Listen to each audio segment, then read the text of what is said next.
सभी विद्यार्थियों को नमस्कार। साथियों, अभी 2 दिन पहले बजट में रोडवेज भर्ती के लिए 1650 पदों के लिए गवर्नमेंट ने बजट में इसकी घोषणा की है। और हालांकि घोषणा पहले वाले बजट में 5200 पदों के लिए थी। खैर, इस बार इस भर्ती के लिए विशेष जोर रहा। 1 लाख पदों के अलावा ये बताया गया कि हम लोग रोडवेज में 1650 पदों के लिए हम लोग भर्ती करने वाले हैं। तो मैं आपको बताना चाहता हूँ कि पिछली बार अगर इससे पहले ये भर्ती आप लोगों की जारी हुई थी तो ये 23 मार्च 2012 को हुई थी। लगभग 12 साल पहले ये आपकी भर्ती जारी हुई थी। इसके अकॉर्डिंग मैं आपको कंप्लीट इन्फॉर्मेशन दूंगा कि कौन कौन से तो पद आए थे, किस पद के लिए क्या योग्यता आप लोगों की आवश्यकता थी और सिलेक्शन प्रोसेस आप लोगों का क्या रहने वाला था। कंप्लीट इन्फॉर्मेशन जो 2012 भर्ती में रही थी और इसी के सिमिलर व्यवस्थाएं, सिमिलर योग्यताएं, सिमिलर सिलेक्शन प्रोसेस है वो आपकी अपकमिंग भर्ती में आप लोगों का रहने वाला है। ये जो विज्ञप्ति है 2012 में आई थी, ये हमारा टेलीग्राम चैनल है सक्सेस सेंटर सीकर, उसमें भी मैं आप लोगों को उपलब्ध करवा दूंगा। विज्ञप्ति पढ़ने के बावजूद यदि आप लोगों को इसमें कुछ डाउट रहता है तो इस वीडियो के माध्यम से आप लोगों के पूरे डाउट आपके क्लियर हो जाएंगे। तो चलिए साथियों, अपन लोग शुरुआत करते हैं। टेलीग्राम चैनल के लिए मैंने आप लोगों को बताया सक्सेस सेंटर सीकर, और इस भर्ती से संबंधित तमाम जानकारी यदि आप लोग चाहते हैं तो हमारे चैनल को जरूर आप सब्सक्राइब करें, जिससे आपको जो भी अपडेट हो रोडवेज भर्ती की जो जरूर आप लोगों को मिल सके। तो चलिए साथियों, अपन लोग बात करते हैं। सबसे पहले मैं आप लोगों को बताना चाहूँ कि कौन कौन सी किस तरीके से कौन से पद आएंगे, सारी चीज़ें मैं आप लोगों को बताने वाला हूँ। तो राजस्थान रोडवेज RS RTC भर्ती 2024, ये जो पदों की संख्या बजट में अपने को बताई गई है वो साथियों 1650 पदों के लिए आप लोगों को बताया गया है कि हम लोग इतने पदों के ऊपर रिक्वायरमेंट है वो युवाओं के लिए जारी करेंगे। अब ये 1650 पद किस कौन कौन से पदों के लिए हैं, तो कोई कह रहा है कि सारे ड्राइवर के हैं, कोई कह रहा है कि सारे आप लोगों के कंडक्टर के हैं, कोई कह रहा है कि भाई IT वालों के लिए हैं। अब ऐसे ही सिमिलर आपकी भर्ती 2012 के अंदर आई थी, तो उसमें आप लोगों के कौन कौन से पद थे वो जानकारी मैं आप लोगों को दे देता हूँ। तो साथियों, सबसे पहले मैं आप लोगों को बताना चाहूँ कि उसमें चालक के पद थे 189 तो, और परिचालक के 394 पद थे, और जो IT वाले स्टूडेंटों के पद थे आर्टिजन ग्रेड 2 और आर्टिजन ग्रेड 3, ये अलग आप लोगों के ट्रेड वाइज है, ये बटे हुए थे। तो कुल मिलाकर ड्राइवर, कंडक्टर और आर्टिजन 2 और 3 में ITA का जो स्टूडेंट होता है वो आप लोगों का अप्लाई कर सकता है। तो साथियों, कुल मिलाकर अगर अपन लोग पदों की बात करते हैं कि कौन कौन से आप लोगों के पद आएंगे इस भर्ती में, तो मैं आपको बताना चाह रहा हूं कि चालक के आप लोगों के पद रहने वाले हैं 2012 के अनुसार, तो इस बार भी ये जरूरी है। परिचालक के आप लोगों के पद हो सकते हैं, आर्टिजन ग्रेड 2 और 3 के पद हो सकते हैं, यानी कि कुल मिलाकर अपन लोग बात करें IT वाले स्टूडेंट। अब इसमें ट्रेड की अपन लोग बात करें तो इलेक्ट्रिशियन वाला अलाउ होता है, वेल्डर वाला अलाउ होता है और डीजल वाला स्टूडेंट आप लोगों का अलाउ होता है। इसके साथ में जो भी मैकेनिकल ग्रुप की ट्रेड होती है उसको भी इसमें शामिल आप लोगों का कर लिया जाता है। तो ये तो आपकी फिक्स, और बाकी जो अन्य ट्रेडों से शामिल करते हैं तो वो नोटिफिकेशन जारी होने के बाद में, लेकिन वेल्डर, डीजल और इलेक्ट्रिशियन इनके लिए आप लोगों की श्योरिटी रहती है। तो ये आप लोगों के साथ यूँ पद हो गए। अब अपन लोग बात करते हैं, देखो भाई योग्यता की, ये फॉर्म भरने के लिए आप लोगों को क्या चाहिए। अगर आप लोग चालक, कंडक्टर के लिए आप लोग भरना चाहते हैं तो 10th पास तो सभी हैं। भारी वाहन चलाने का लाइसेंस, यानी कि आप लोग हेवी लाइसेंस कहते हो, और साथ में परिचालक का लाइसेंस भी होना चाहिए। जो फर्स्ट एड है, प्राथमिक उपचार का कोर्स करने के बाद में फिर आपको लाइसेंस कंडक्टर का, परिचालक का मिलता है, तो वो भी आप लोगों के पास में होना चाहिए। यानी कि हेवी लाइसेंस के साथ में फर्स्ट एड वाला जो लाइसेंस होता है वो भी आप लोगों के पास में होना चाहिए। ये दोनों के लिए सेम योग्यताएं हैं। हेवी लाइसेंस दोनों के लिए अनिवार्य है, प्राथमिक उपचार वाला है जो फर्स्ट एड के बाद में आप लोगों को लाइसेंस जारी होता है, वो भी आप लोगों का इसमें मांगा जाता है दोनों ही पदों के लिए। और आर्टिजन 2 और 3 की अगर अपन लोग बात करें तो इसमें आप लोगों की ITI, electrician, diesel mechanical, welder और मैकेनिकल ग्रुप से अन्य संबंधित कोई ट्रेड है उसको भी शामिल किया जा सकता है। जैसे मोटर मैकेनिक की बात हो गई, समझिए आप लोग बात।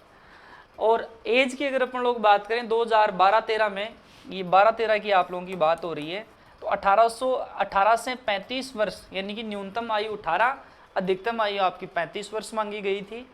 और छूट है SC/ST वाले भाइयों को 5 वर्ष की और OBC वालों को 3 वर्ष की आप लोगों की छूट दी जाती है। EWS में आयु की छूट आप लोगों को नहीं मिलती है क्योंकि 12-13 में EWS का कोई जिक्र नहीं था। तो ये आर्टिजन सेकंड और थर्ड। यहीं अगर मैं पे ग्रेड की बात करता हूँ तो ये पे ग्रेड पिछली बार तो आपका 1900 पे ग्रेड था, लेकिन इस बार आपका पे ग्रेड है वो आपका 2400 पे ग्रेड ही होगा। आगे अगर अपन लोग बात करें अब सिलेक्शन प्रोसेस, चयन प्रक्रिया क्या होगी, तो ये बड़ा रोचक विषय रहने वाला है। इस चीज को आप लोग जरूर ध्यान से देखें। चयन प्रक्रिया की अगर अपन लोग बात करें तो परिचालक यानी कि कंडक्टर में केवल और केवल आप लोगों को लिखित परीक्षा देनी है। 2013 में इसका एग्जाम हुआ था परिचालक का, तो इसमें केवल लिखित परीक्षा यानी कि आपको ऑफलाइन पेपर देना था और ऑफलाइन में जितने ज़्यादा आप लोगों के नंबर बढ़ेंगे उसी के अनुसार आप लोगों की मेरिट बन जाएगी। 100 अंक का ये आप लोगों का प्रश्न पत्र था, 2 घंटे का टाइम आपको मिला था और नेगेटिव मार्किंग इसमें आपकी नहीं थी। अब 100 प्रश्नों में पूछा क्या गया था, तो देखो मैक्सिमम आपका ये पोर्शन पूछा जाता है। प्राथमिक उपचार, यातायात संकेत, वाहनों का रखरखाव पार्ट, जैसे भी आप लोगों का इंजन से संबंधित पार्ट है आप लोगों का, उससे चीज़ें क्वेश्चन आप लोगों का पूछा गया था। भी वाहनों में आप लोगों का जो इंजन है और भी अन्य उसके पार्ट हैं उनसे संबंधित आप लोगों को, रखरखाव से संबंधित आपको प्रश्न पूछे गए थे। राजस्थान जीके प्रश्न पूछा गया था, 5-10 प्रश्न आपको हिंदी अंग्रेजी गणित के बेसिक प्रश्न आप लोगों को पूछे गए थे। तो ये तो आप लोगों का सिलेबस था, नेगेटिव मार्किंग थी नहीं, 100 नंबर का ही पेपर था और 100 ही इसमें प्रश्न आप लोगों को पूछे गए थे। बिल्कुल सक्सेस सेंटर सीकर इस चीज़ के लिए ऑनलाइन और ऑफलाइन जरूर आपका काम करेगा और विधिवत रूप से जब भी इसकी संभावना बनेगी तो जरूर आप लोगों को अनाउंसमेंट करके बताया जाएगा कि किस तरीके से क्या चीज़ आप लोगों को पढ़नी है, ऑनलाइन पढ़नी है, ऑफलाइन पढ़नी है। आगे अगर अपन लोग बात करें साथियों, आगे अगर चालक के लिए अपन लोग बात करें और आर्टिजन ITA वालों के लिए अपन लोग बात करें, यहाँ मामला आपका है, यहाँ टोटल आप लोगों का जो मेरिट बनती है वो आपको 150 अंक की मेरिट आप लोगों की बनती है। ठीक है भाई, इसमें 100 नंबर का तो आपकी रिटर्न एग्जाम होता है, 100 नंबर का तो क्या हो गया अभी आप लोगों का एग्जाम हो गया, और मेरे भाई 50 नंबर का आपका ट्रेड टेस्ट होता है। क्या होता है? ट्रेड टेस्ट होता है, स्किल टेस्ट होता है। कंडक्टर के लिए आप लोगों का नहीं होगा, ड्राइवर के लिए और ITA वाले स्टूडेंटों के लिए 100 नंबर का तो पेपर हो गया और 50 नंबर का आपका ट्रेड टेस्ट हो गया। सबसे पहले मैं आपको बताना चाहूँगा कि ड्राइवर के लिए जो आपका 100 नंबर का पेपर होगा उसमें क्या पूछा जाएगा।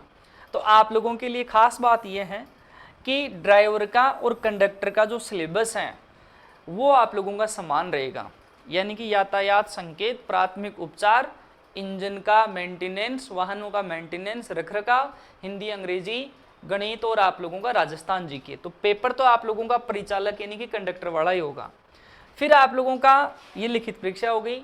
और अगर अपन लोग ITA वालों की अपन लोग बात करें, ट्रेड टेस्ट में 50 अंक का होगा और 30 अंक आप लोगों को लाना अनिवार्य होता है। जो आपका ट्रेड टेस्ट होगा, स्किल टेस्ट होगा।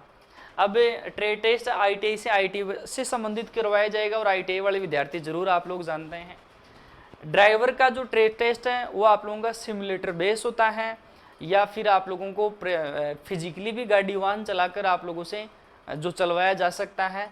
क्योंकि अभी वर्तमान में क्या प्रोसेस अपनाते हैं, क्योंकि इस भर्ती में और अब आने वाली भर्ती में 12 साल का समय बीत चुका है, तो कुछ एडवांस टेक्नोलॉजी भी आ चुकी है और ये सारी चीज़ें विभाग आप लोगों की तय करेगा। लेकिन पिछली भर्ती में आपका ट्रेड टेस्ट भी हुआ था। आगे अगर अपन लोग बात करें कि ITA वाले स्टूडेंटों का क्या सिलेबस आप लोगों का रहने वाला है, तो 100 अंक का आपका पेपर होगा और 50 नंबर का आपका ट्रेड टेस्ट होगा। तो 50 नंबर में ट्रेड यानी कि आप 100 अंक में जो पेपर होगा तो 50 प्रश्न है वो आपके ट्रेड के आएंगे, यानी कि आपका इलेक्ट्रिशियन का आ गया, आपका डीजल का आ गया, आपका वेल्डर का आ गया। यानी कि जो समूह आप लोगों का होगा उससे 50 प्रश्न तो आप लोगों को किसके पूछ लिए गए? ट्रेड के। उसके अलावा यातायात संकेत बिल्कुल ITA के स्टूडेंटों को भी पूछा जाएगा, प्राथमिक उपचार भी पूछा जाएगा।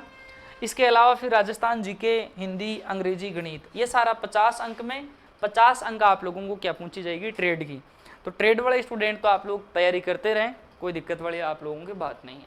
अब देखो साथियों, विशेष इंपॉर्टेंट चीज़ बात बताता हूँ कि सर हमने अप्रेंटिसशिप कर रखी है, कोई भाई कहेगा कि मैं संविदा के ऊपर कंडक्टर लगा हुआ हूँ, ड्राइवर तो शायद मेरे हिसाब से संविदा पे नहीं रखते होंगे, लेकिन कंडक्टर हैं, कंडक्टरों के लिए पिछली भर्ती में 5 नंबर का बोनस अंक दिया गया था कंडक्टर के लिए, परिचालक के लिए। अब किसी ने मान लीजिए आपका अप्रेंटिसशिप कर रखी है, अब अप्रेंटिसशिप आईटी वाला स्टूडेंट ही करता है, आईटी वाले स्टूडेंट को स्किल टेस्ट में पास होने के लिए 50 में से 30 नंबर चाहिए। तो अप्रेंटिसशिप किसी स्टूडेंट ने कर रखी है तो ट्रेड टेस्ट में उसको 2 अंक का बोनस मिल जाएगा। मतलब उसको मिनिमम क्या चाहिए, 30 चाहिए, 30 तो लाएगा ही लाएगा, तो 30 से जितने भी ज़्यादा लाएगा तो उसे 2 अंक का क्या हो जाएगा, फायदा हो जाएगा। समझ गए आप लोग बात। मेरिट आर्टिजन की 150 अंक में से आपकी बनने वाली है। अगर आपने परिचालक यदि संविदा पे काम किया है या फिर जो भी सार्थ योजना जो भी चलती है, ये जो भी भाई काम कर रहा है लिखित परीक्षा में, क्योंकि ये तो 100 अंक में से ही आपको नंबर लाने हैं, समझ गए आप लोग बात। तो 5 अंक का उसको क्या दिया जाएगा भी, आप लोगों का बोनस दिया जाता है लिखित परीक्षा में। तो कोई भाई काम कर रहा है तो जब भी वो पेपर देगा, पेपर में जितने नंबर लाएगा उसके बाद में उसको 5 अंक का जो बोनस आप लोगों का दिया जाएगा। साथियों जानकारी मैंने 2012-13 भर्ती के अनुसार दी है और मैंने पूरी कोशिश की है कि जो भी चीज़ आपको बताई है वो ऑथेंटिक आप लोगों की बताई है। यदि आप लोग हमारे चैनल के ऊपर नए हैं तो ज़रूर चैनल को सब्सक्राइब करें, अपने साथी दोस्तों को ज़रूर इसको शेयर करें। और यदि आप लोग इस भर्ती से संबंधित पढ़ाई करना चाहेंगे ऑनलाइन या ऑफलाइन, तो जब भी इसका नोटिफिकेशन आएगा विधिवत रूप से तो पॉइंट टू पॉइंट बिल्कुल बहुत बेहतरीन तरीके से आप लोगों को तैयारी करवाई जाएगी। हमारा ऑनलाइन एप्लीकेशन है सक्सेस सेंटर सीकर, वो भी आप लोग ज़रूर विजिट करें, उसे आप लोग डाउनलोड कर लें। और इस भर्ती से संबंधित जो भी आप लोगों का PDF थी 2012-13 वाली, वो यदि आप लोग ये जो पॉइंट मैंने बोलकर बताए हैं, यदि आप लोग उसे पढ़ना चाहते हैं तो हमारा टेलीग्राम चैनल है सक्सेस सेंटर सीकर, मैं लिख देता हूँ। चाहे यूट्यूब चैनल हो, चाहे आप उसकी बात करें एप्लीकेशन की या फिर टेलीग्राम की, तो यही आप लोगों को नाम मिलेगा।